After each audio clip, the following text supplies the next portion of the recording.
us begin with a question. Well, St. Luke was made the patron of television, I think, back, or someone broadcasting, I think it was back in the day. But that's probably been updated. That was back, I think, Pius XII did that. Do they change patrons? Well, yes, if somebody may be a little more directly connected. Right. Someone new comes along. Someone new comes along. That new Carlo Locutus is probably the best one for this, eh? Well, quite likely. I'd say that's a very likely one, just as when Pier Giorgio Frassati gets canonized, then, yes, he will probably take over one or two things that would be obviously connected. I presume he'll become the patron saint of mountaineers. Yeah. Yeah, right. Okay. Let's try this outside. So, welcome to the podcast, Father Chris. How are you? Very well, thank you. Well, thank you for letting us into your house to film this. We are yet to get a studio, but it will happen one day through God's grace, I'm sure. All things are possible with the help of God's grace. Through Christ, all things are possible. Yes, when we are, we believe in the Bible, right? We were just talking about on the way over. Josh and I were saying, I feel like the gospel is actually the answer to most of the problems we have in society. But as we'll get into, and one of the things that I'm currently searching on through this podcast and interviewing people about is the sacramental worldview is kind of, as we'll get into, is kind of out of fashion. People don't really understand it anymore, but it's also, save the sacrament, save the world, I think. Yes, I'd say that would be a fair statement. Also, I think one of the problems perhaps with our connection with the sacraments and a lot of other things is, shall we say, unrealistic expectations. In a sense, it's, you could think of the gospel that we've just heard yesterday at Mass, where our Lord heals the deaf and dumb man. Mm-hmm. And the people who see this all go running off and proclaiming it, despite him telling them not to. After all, it's a fairly dramatic miracle, that. And it's a fulfillment of the prophecy of Isaiah that we heard in our first reading. And yet, so many people, particularly the Jewish authorities, but lots of people at the time, just couldn't see the connection. And part of it, I think, is because of the way that Jesus did things. That miracle, it's not very glamorous or divine, really. Sticking fingers in his ears, spitting on his fingers and rubbing his tongue. Yeah, it's not quite. There's no lightning bolts. There's no big, powerful voice from heaven. It's been an issue all the way along. Think of Naaman the Syrian coming to the prophet Elisha and being told, not by the prophet himself, but by his servant, go and wash in the Jordan 7 times. And Naaman kicks up a fuss. I was expecting at least the prophet would come and wave his hand around and say some magic words or something. And, the fact that Jesus' miracles, they didn't involve lightning bolts or great waves of the hand. It was those very simple, everyday things. And of course, that's the essence of the sacraments. In many ways, they are very ordinary, everyday things. Water, oil, the very simplest form of bread and wine. And yet, these are the means by which God really comes to us. And perhaps there's a lesson there in terms of perceiving the action of God in the world. Yeah. I think one of the things that I've been reflecting on, and I actually spoke to Father Harrison in the episode that I'm going to release before this one, about the problem. One of the issues that we have when thinking on the sacramental worldview is the culture we live in is a very modernist one. It is. That is, and it's based in kind of reason, rationality, empiricism, and there is a lot of good with that. we've made lots of developments, and we could go on about it for a while, but it's kind of dulled our imagination in a sense, and made the imagination kind of like, oh, this is something that children do, it's a kiddies thing, and so I guess it fits into that whole thing that Naaman was saying. It's like there's no like magic's ridiculous, but that you're not doing the thing that I think you should be doing, and therefore it's not true. Yes, and certainly that relegating it to the childish worldview, and in the process, of course, as many a great writer and filmmaker would point out, making a very big mistake. I think it was C.S. Lewis who said that a children's story that only appeals to children isn't a good children's story. So all the best of them do indeed actually have a greater message for adults. And it's not that such things can't be done in this age. An obvious, very recent example would be that superlative movie, Puss in Boots: The Last Wish, which is an absolutely brilliant film. It's a little ironic that there you have the sequel to a spin-off from an at times morally dubious franchise, the Shrek franchise, somehow suddenly turns out to be not just a very fine example of filmmaking, but one that has some deeply important messages, not so much for children, though I've watched it in company with young cousins of mine, and they certainly enjoyed it, but all the adults present enjoyed it even more and got a great deal out of it. After all, you're talking about a movie where one of the principal characters is death. Oh. And the fear of death, the inevitability of death, and what a life lived properly in the knowledge of one's death is. Those are fairly important things to deal with, and they are exactly what that film deals with in a very marvelous way. So any of your viewers who haven't actually seen that film, may I warmly recommend it. It's probably the best film I've personally seen in the last 18 months.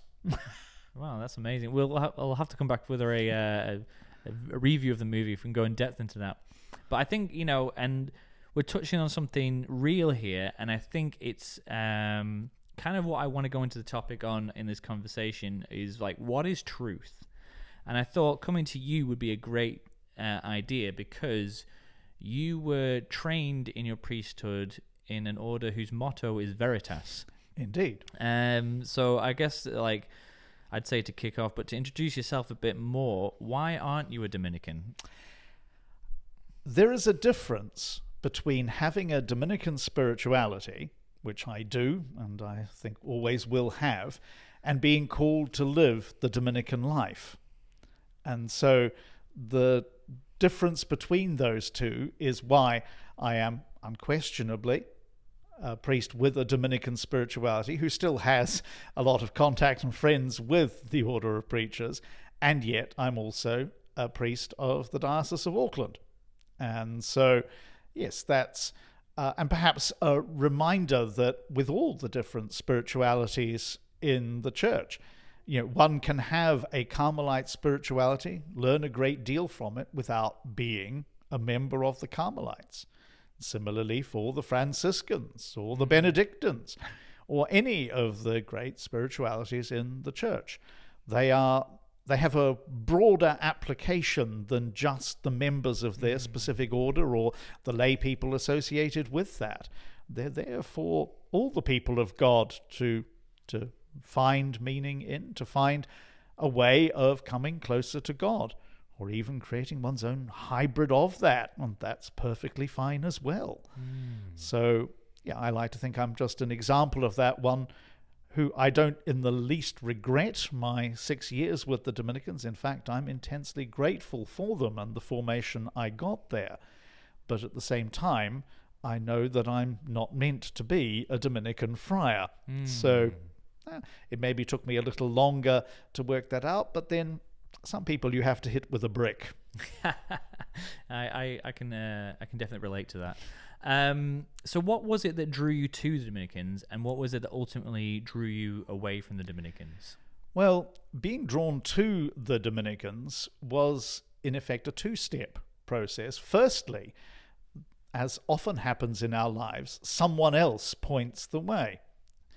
I'd been contemplating the possibility of not merely a priestly but a religious vocation, and at the time the priests in charge of the parish where I was were Marists. I had actually had a look at the Marists some years before, and so I went to my parish priest and said, I think I might have a vocation to the priesthood and to religious life, and I'm sorry it's not the Marists. And the possibility of my vocation did not come as a shock to him. Apparently he and his community had been praying for that for some months. But he wrote down the address of the Dominican community here in Auckland and said, go there first. He directed me in a retreat or two, had spoken to me a number of times. He knew a little about me. And so he saw something so while I knew of the existence of the Dominicans, I could have told you a little bit about them. I had never actually at that point thought of them in connection with myself and my own vocation. But having been given that pointer, of course, I immediately went and started reading up about them. And immediately I started finding things that made me think, oh yes. And so that combination of prayer and study, the idea that the intellectual life can be deeply integrated into one's spiritual life, those were things that I immediately found attractive. And when I then went to meet with the Dominicans, and in particular when I went over to Melbourne, to the Dominican Studium, to have some interviews and to meet people, there I met several friars who immensely impressed me. And I'll be open and say that one of them is the man who is now the Archbishop of Sydney, Anthony Fisher. And I came out of my meeting with him more or less saying, I want to be a priest just like him. And so that combination of what I had read, the guidance of others, and just the example of how I saw that life being lived were all things that drew me to the order. And in the end, it was, I went there with the firm belief in my mind that the one thing I was really not meant to be was a parish priest. I'd be terrible at it. So that was just not what I was being called to. And it was only when I went on my pastoral, as you do some years into one's formation, and actually doing that in a diocesan parish and finding it's not that bad, actually. That's the things here. I'm not bad at this. And so it raised a possibility. And a little while afterwards, I was at breakfast with a friar who had been my student master for a time, though he had ceased to have that role at that point. And we were just sitting off over our coffees as we were the last ones left. And he just said, we don't have any doubts about your priestly vocation, but we do about your religious one. And I was starting to have similar thoughts myself at that point. And so it was a wrench, and it was very much something that I would have made the decision myself, but in a sense others pushed me to making that choice faster than I might have liked. But yes, they were right. And so I returned to New Zealand, and the then Bishop of Auckland, Pat Dunn, had always felt that I went off to the Dominicans without looking properly at the diocesan priesthood. And whenever he met my mother at, visiting a parish or so forth, he was inclined to ask after me and say, tell him that if it doesn't work out or he changes his mind, give me a call. And so that's what I did, and which is how I ended up as a priest of the Diocese of Auckland. My goodness, quite a journey. And I think it also talked into, so what I'm trying to touch on here is the concept of truth. As we've come to know it in society, it is a quantifiable, rationalistic, reasonable response to anything. So you can say, so often, like, if you say something to someone, it's like, cite your sources, or where did you get that from, or you can't just say that. And these are rebuts you hear from people. However, your discernment process and everyone's discernment process, it isn't necessarily a source to be cited, except a movement of the heart, and that would seem ridiculous. It's like supra rational, but we're in a super rational kind of world. I'm not sure that's entirely true. I'd say that is an element of our society and of some people in it, but I would say that you could argue just as strongly that in some ways we are in a sub-rational world. Ooh. Because that, if you like, is one of the essences of relativism, which is a huge part of our experience.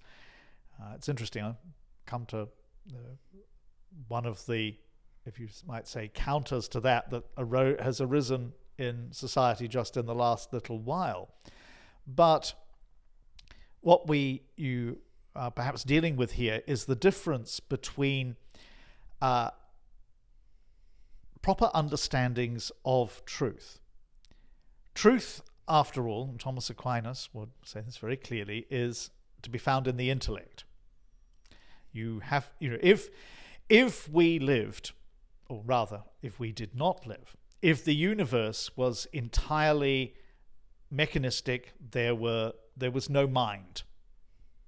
That it were, the logical positivists, view were correct. There is no God. There is nothing beyond the purely natural, and we ourselves and no other did not exist, and no other mind existed. There would be no truth. There would simply be existence. Things would exist, but there would not be truth. Because truth is bringing a concept, you might say, into conformity with reality. So if I say that the sun is shining, it so happens that statement right now here is true. And you can, as you say, you can check that out. You don't need to check my sources for that. You can, in fact, go and look out the window and see that the sun is shining. Now, that's a logical truth. But at the same time, let's consider something like taste. Those who know me will know that I am not a fan of whiskey. I personally think that whiskey tastes like liquid sawdust. It's disgusting. On the other hand, plenty of other people disagree with me. Now, if I say that I think that whiskey tastes like sawdust, that is a true statement. It's a statement of the reality of my taste buds and my feelings from drinking that. But at the same time, if I say that whiskey tastes like sawdust, you would probably disagree. I would. Very strongly, I suspect, knowing your tastes. So that statement as an absolute, well, you can't have that level of absolute truth about such a statement. You could draw together an awful lot of people, do a survey, and come back and say the majority of people say that it does or it does not.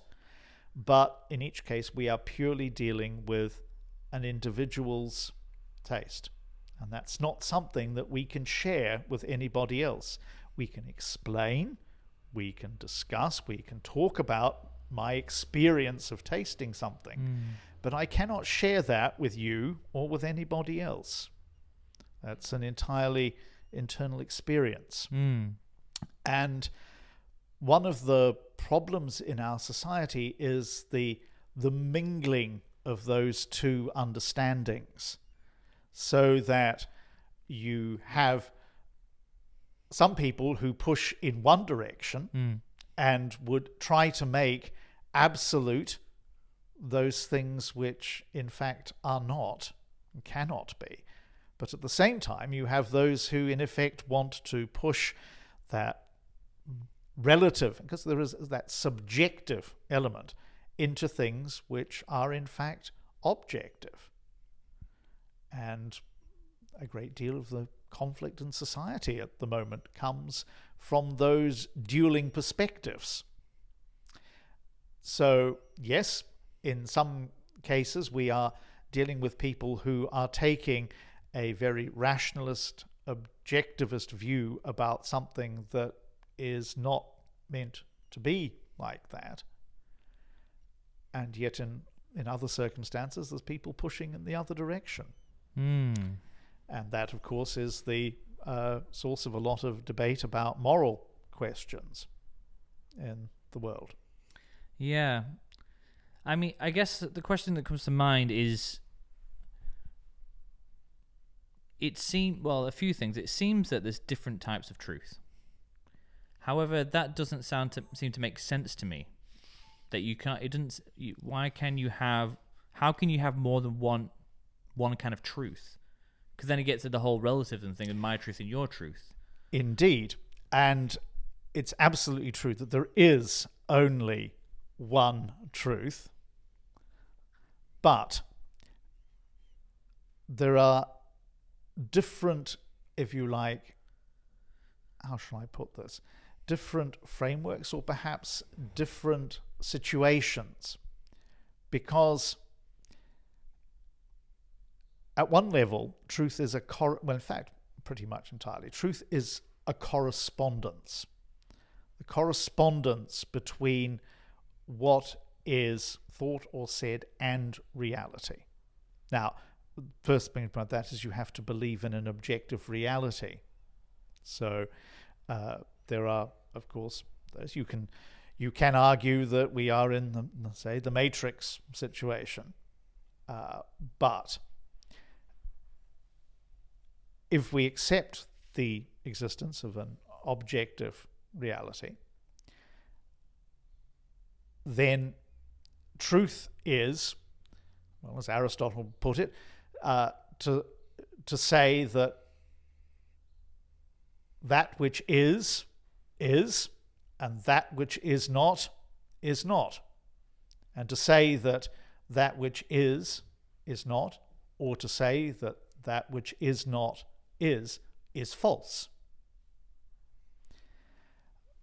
Now, with some things that is external to us, and thus can be apprehended by others, so that if I say that this tablecloth is white, you have the means to look and to judge whether that statement is in conformity with reality. But if I speak of something like my taste for something, now that is an objective reality. That is, provided that I am speaking and not trying to deceive, if I say that, yes, to my taste, whiskey tastes like liquid sawdust, that is a true statement. It is true. Now, it only applies to me, to my taste, because we are dealing with something that is subjective, and I'm the subject of that. It's not universally true. It's not true for you. So, but that is not a relative truth. It's still absolutely true that Dominic thinks that whiskey tastes good. Brother Chris thinks whiskey tastes bad. Now, those are both true statements. Neither of them, however, is saying anything about the objective reality of whiskey per se, merely our engagement with it. But that whiskey is a liquid. If I were to say, no, whiskey is a gas, well, that would be false. Right. So we've talked about like tangible truths like liquid, gas, color, so on and so forth. And I suppose we could go into the weeds and argue various things like that. I'm not equipped to do so. However, and then we've also talked about tastes, which, gets into subjective. But now I want to shift into something that is objective that seems subjective, by which I mean God and religion. So, and this was where the sacraments come in, and it seems arrogant to say, but Catholicism is the Catholic Church is the one true church. Catholicism is the greatest expression of true religion. However, there are countless denominations of Christianity, and then even more other religions that share similar things, and but also vastly different things. And then in the world as we have it, in a more scientific or sub-rational or whatever we want to call it, and the reality is people don't think of religion as an objective truth. They think of it as a taste. And it seems that they think of taste as not necessarily something that is strong enough to hang your hat on, and therefore they prefer science. So when we're talking about truth and we're talking about God, where does this all fit in? Well, the first thing I'd say is we need to be careful with that word religion, because religion actually has a proper meaning which is a little different from the way that I think we're using it here. Because properly understood, religion is a part of the virtue of justice. Justice is giving to each person that which is their due. So, the classic example then of paying fair wages. If I do not pay a worker what is just for his wage, or we agree that he will get a certain amount per week, and then I fail to pay over half of that, then clearly I am not giving him his due, and I am being unjust. Now, religion is that subset of the virtue of justice which relates to God. So, properly understood, religion is giving to God that which is his due. And that's why we think of, the various forms of worship that we engage in and so forth. And those are a proper response. They are a just response to what God gives and does for us. So religion is in fact a human reality. It is a response to something we already know and believe. So what we're really talking about here, of course, is that which is the cause of our religious actions. And yes, there you are running into the reality of differing abilities to perceive that. And that is, something we do have to face. That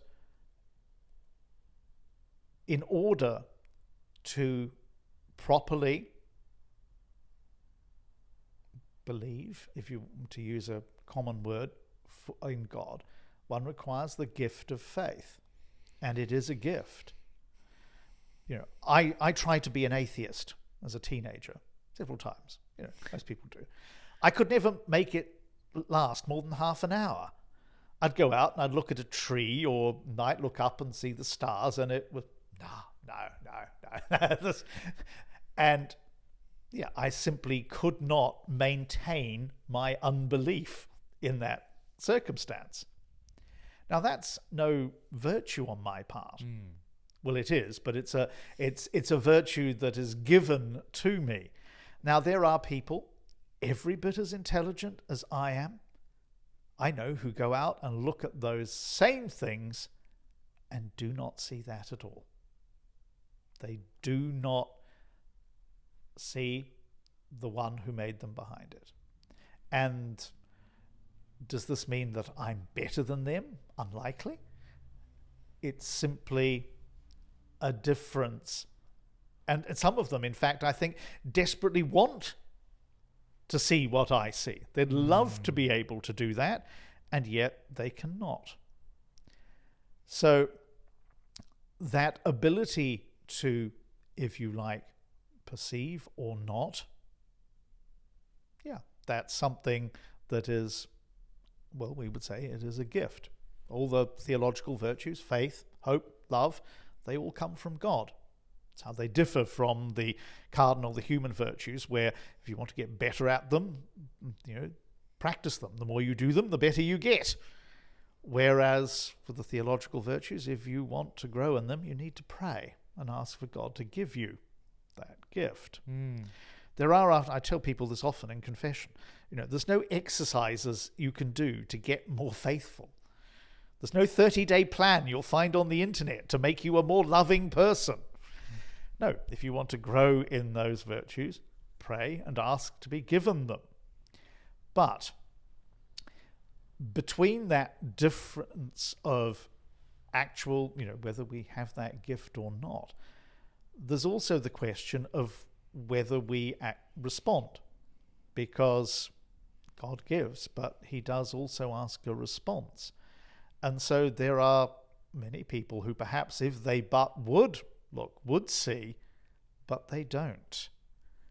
And in order to look for something, you have to value it. You have to think it would be worth having. And I think the tragedy of our age is that many people are raised to not value something, faith, so they don't go looking. If you think that, the purely material, what I've got here now, well, that's enough. There's no need for anything more. Then why would you go looking? So we're talking about sacramental worldview at the beginning of this, and it sounds like you can't make yourself have the sacramental worldview. No, you can't make yourself have it, but you can ask for it. But again, in order to ask for it, you're going to have to think that it would be a good thing to have. And that requires a certain leap of imagination. Right. To do that, to actually to think that it would be good if that were true. Yeah. Because and that's where we come back to that childish idea of fairy stories. Right. Because one of the attractions to any child of those stories is precisely, wouldn't it be wonderful if they were true?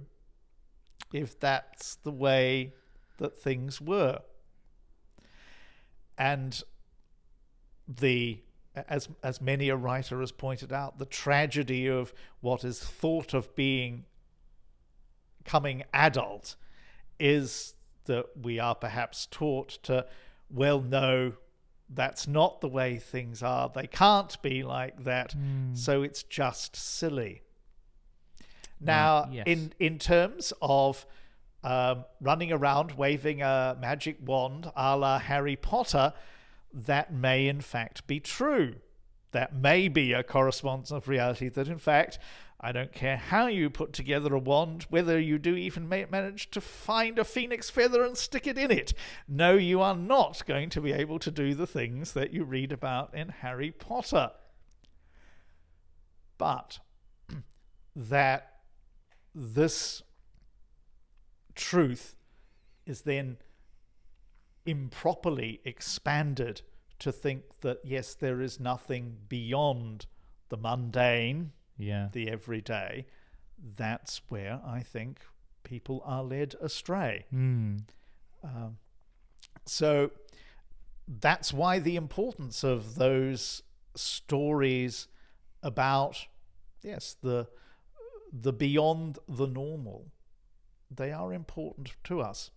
I think it's a fairly well-known point that if you have a look through the authors of science fiction and fantasy, two well-known popular genres, there's a distinct difference in levels of religious belief.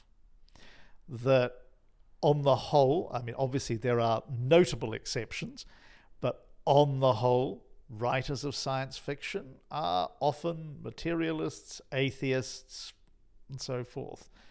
You will find a much higher percentage of religious believers among the authors of fantasy novels. Yeah. That doesn't necessarily mean that they are what we think of as conventionally religious. It doesn't mean that they're we of course think of figures like J.R.R. Tolkien and so forth, and there certainly are some very prominent Catholic writers of fantasy fiction, but plenty of others who would not be Catholic or even necessarily Christian in the ordinary sense, but yes, that they do have more of a religious worldview.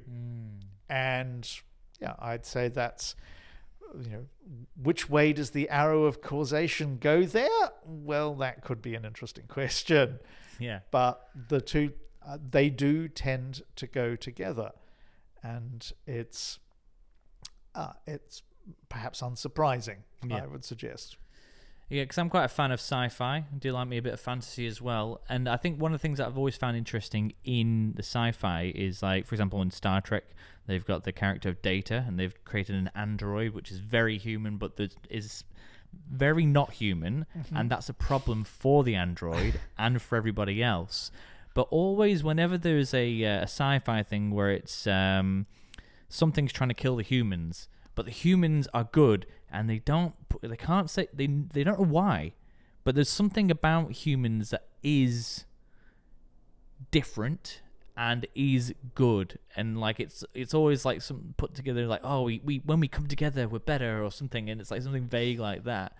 But like you that correlation you mentioned between the fantasy and the science fiction, do you think that it is the imagination is what sets us apart and like helps us get deeper into that relationship with God and therefore into true truth? A short answer would be yes, because having an imagination is, of course, one of the things that is distinctive about us as human beings. It's how we differ from the animals. And speaking theologically, of course, the thing we know about ourselves that makes us most especially distinct from the animals is that we are made in the image and likeness of God. Now, J.R.R. Tolkien, of course, famously from that drew what he called the doctrine of subcreation, the fact that we are driven to create precisely because we are made in the image and likeness of God, who is the creator. So it's no surprise then that we feel that compulsion to create. But similarly, then you could say that, yes, that reaching out, if you like, that desire for that which is beyond the purely physical that we see, that too is a part of our creation. We are, in fact, beings of body and spirit. And unsurprisingly then, we are ordered towards desiring that which is spiritual just as much as that which is material. And so, yes, that is a part of what does draw us towards God. And at its most basic and most simple form, it is our tendency to look at reality And as I say, this is the same thing that underpins that child's love of fairy stories. That we look at reality and say, I want more. Yeah. I mean, we'd often phrase it as saying there must be something more. But of course, what is really behind that is a desire. We want more. And we're right to do so. We were made for more. So necessarily then, we are going to be ordered towards seeking that more. So that's why pretty much every child makes up stories, creates their own little version of fantasy things. And perhaps, yes, one of our great problems is that, as many a writer has pointed out, that part of our growing up seems to be that those in charge of it want us to put away childish things in this sense and accept that no, there isn't anything more. And so going then to, and of course, you might say, there's rational reasons for that. As we grow, we do discover that, yes, however hard you try, you can't make a wand that will do those things. And so, yes, it becomes easier to believe that, no, there is nothing beyond this. So coming back to that point then of the sacramental, you could say then that one of the purposes of the sacraments is precisely that through these very mundane and everyday things, we do encounter something more. Yeah. Yeah, it brings me on to, there's a lot to think about right there. But there's just one last point I wanted to finish on. Because, so it seems that we can do something to promote the sacramental worldview, which might also lead to faith. And what that is it's engage more in stories. Start reading fantasy and start enlivening your imagination, because it does lead you to a deeper truth. And I could talk for a while on that. But bringing it back to what we're talking about, the idea of stories. Do you just need to sort that out for a second? No. Okay. Bringing back to the idea of stories is when you say the phrase of like, it's a story, makes it think, oh, it's not real, we don't need to take it seriously. Yeah. And our whole faith is based on stories, the story Indeed. Of salvation. And I was watching this interview with two well-known personalities on the internet, a guy called Alex O'Connor, who's the cosmic skeptic, and Jordan Peterson, and they're talking about the Bible. And they were talking about, do you think, he said to Jordan, do you think if you go through past, get a time machine, go back to the right time, you would see the Israelites going through the desert? And Jordan says, I don't think it matters. And they start talking about, as Jordan's kind of talking about the truth of the story rather than whether the story's true. And when I heard that, it's like, I see what they're saying, but it also ruins the whole Bible. And there's a few things in the Bible where I'm like, it seems a bit too good to be true. Or sometimes you hear, it's like, well, that was added later.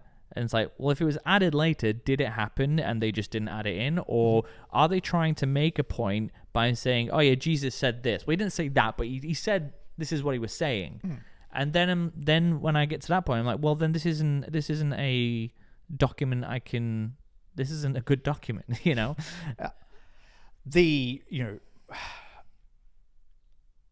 I would say that they're touching on a true point in that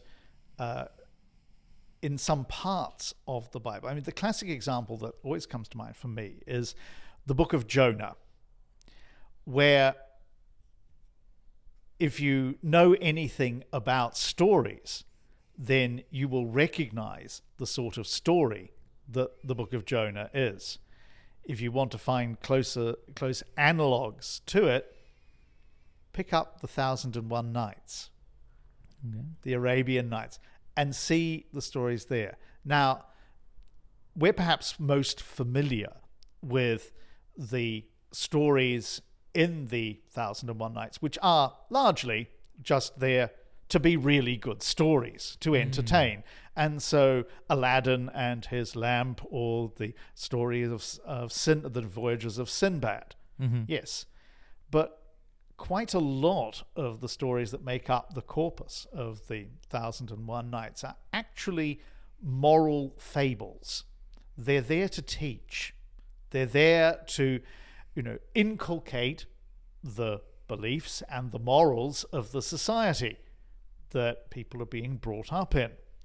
And so, they may not be telling about actual events, but they are telling the truth in that they are putting a particular way of thinking and so forth.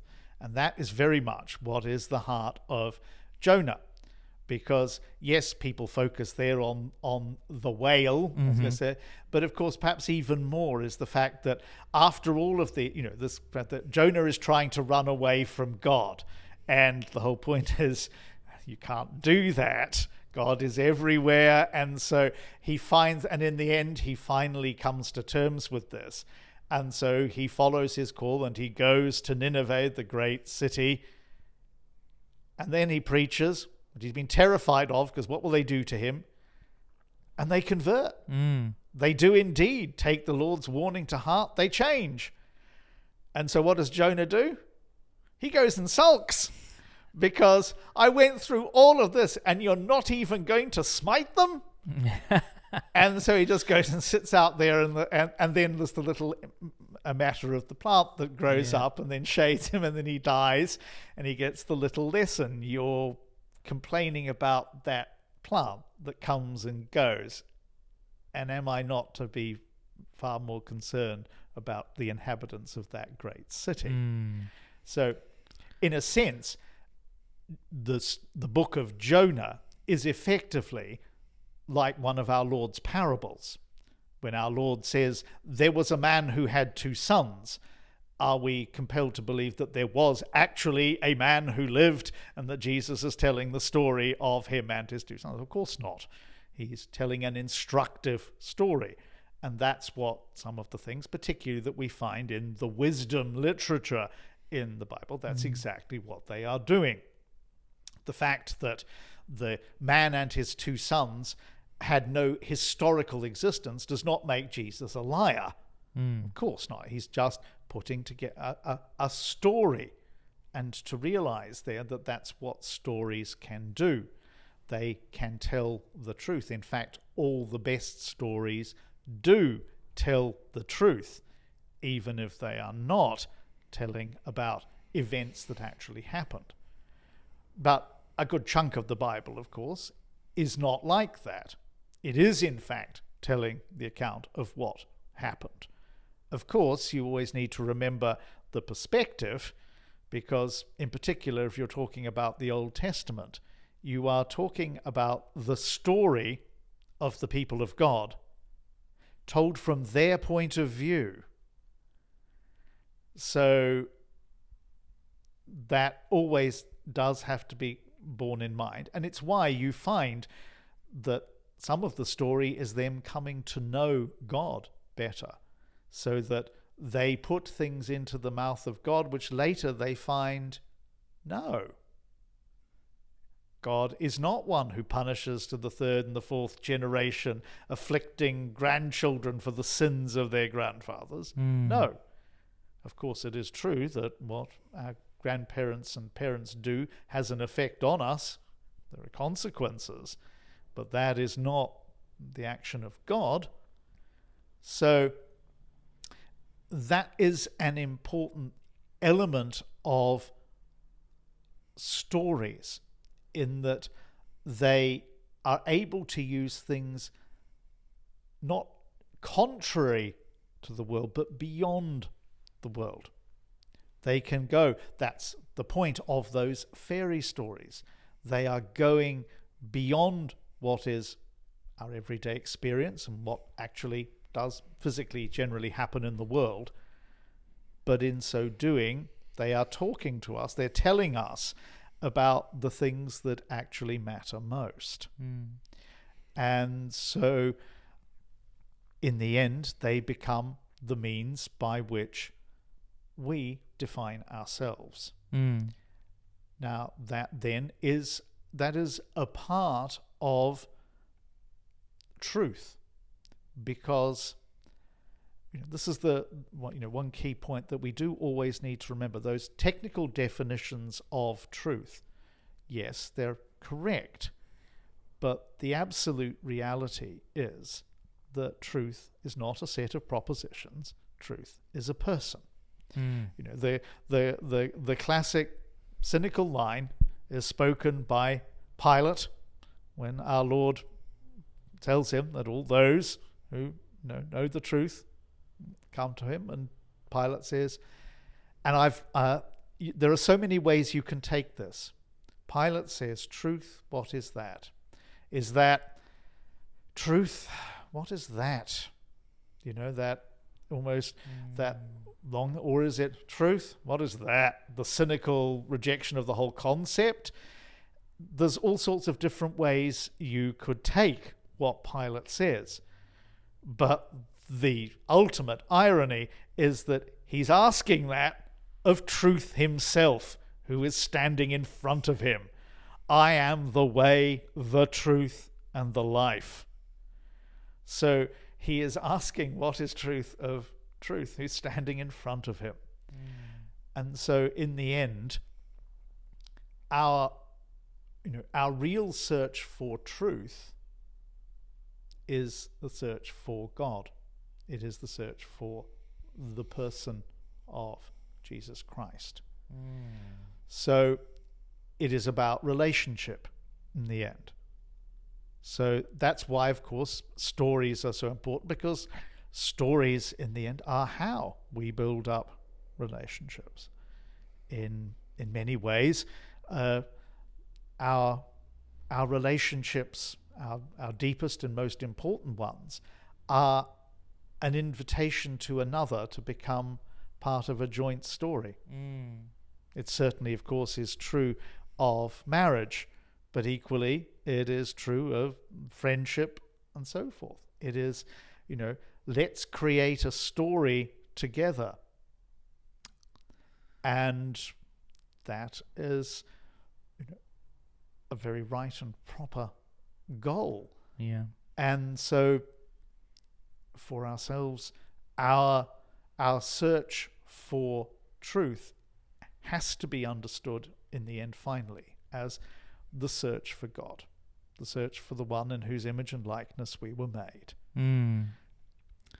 So I suppose, bringing back to that analogy of, did the Israelites actually walk for 40? If you went back in time, we'd see it's like, you're missing the point. They went through a desert and they found God, and this is the reflection on that. This is the documented reflection on that. Yes. Does whiskey taste like sawdust? That's telling you a truth about Father Chris. Yes, and nothing more. And it's true. It's true. But not true in the same sense that if you mix together, these two liquids, you will get this third liquid. Yeah. If you what's the best way to get fitter? We've done these things. Like, that is correct. And therefore true, but it is not truth. Yes. And, so that understanding also the purpose for which a story is told. Yes. So that if you go back in time, would we see the Israelites wandering in the desert? I'd say yes. Does it mean that it will be exactly 40 years? Not necessarily. 40 years is a symbolic number that turns up again and again in the scriptures. Would it somehow make things terribly false if it turned out to be actually 41 years and 6 months? Yeah. Not at all. But seeing it as that 40 years more than a generation, which is the key point, that those who actually left Egypt and those who went into the promised land were two separate generations. Time had passed so that Even Moses himself died out there in the wilderness and did not cross over. So there was that, for all sorts of reasons, including their own failure along the way, that while the Lord did indeed bring his people out of slavery and into the promised land, that journey was not straightforward, and their failures along the way made it much longer than it might otherwise have been, such that it was a whole new generation who had come to know God in the wilderness who actually passed through into the promised land. That's, of course, the key and great truth that comes out of that account. And so the things they experience are the story of how those people in the wilderness came both to know God, not as well as they would know him later. They still don't really know that he's the only God. They're still talking about the gods of the other peoples around them as if they were real. Right. It's only, in fact, centuries later, in exile in Babylon, that they really come to understand these other gods. They're just idols. There's nothing there. And all the implications of that. But yes, there in the wilderness, being supported in their need, that there they came to know, yes, that God was their God, that he was calling them to a relationship with him. And that was to be their destiny. A relationship that they proceeded to be unfaithful to on multiple occasions and with great frequency, but still that relationship. And that, of course, is the ultimate truth that we learn from that story. Right, yeah. And it's, throughout all of our lives, it's, you could argue that most of the really important things in our lives do come from those stories. Brilliant. So if you want to know truth more, engage your imagination. Yes. And change the frame of reference. The frame of reference isn't what's the best way, what's correct, but it's who. It's who, absolutely. But also, yes, to engage in stories, because stories have the capacity to expand our frame of reference. They help us to go beyond our everyday experience. That's the point of them. A story that just reflected my everyday experience would be one of the most boring things on earth. And certainly for me, it's just possible, very unlikely, but just possible that a story based entirely on my life may possibly interest somebody else, if they're a bit warped. But it's certainly not going to interest me, because it is just my everyday. It has no capacity to take me beyond that. And this is where, that's what stories have the ability to do. So now, those stories, that the fact that they are beyond my everyday experience does not mean that they are false. That's, again, the point. They have the ability to expand my experience. And so, in so doing, make me more what I'm meant to be. And that, yes, if you want to say that's what the sacraments in the life of the church are, that one of the things they are, because there's so many things in our life, but they are a story. They are the story of how God can take what seems to be incredibly mundane and everyday, and involving humans in that, because every sacrament has a minister, involving humans in that to create something greater, something which in fact is the presence of God, his grace in the world. So it's not just a story of what God is doing, it's a story of how we can become a part of it. Brilliant. This is fantastic. I could talk to you for another 3 hours on this, but you do have some sacraments to go and That I minister do. right now, so I'll let you get off to that. But thanks for your time. If people want to find out more from you, they could probably come see you at the cathedral. Absolutely. We have Mass twice a day here on weekdays and 4 times on Sunday, so always welcome. As we are, and confessions as well. So there's plenty of things on offer here, and I'm always happy to talk. And for all those listening, engage your imagination, find some good stories, and read some good books, and not just studies by institutions, but some fantasy as well as your science fiction. So thanks for joining us. God bless.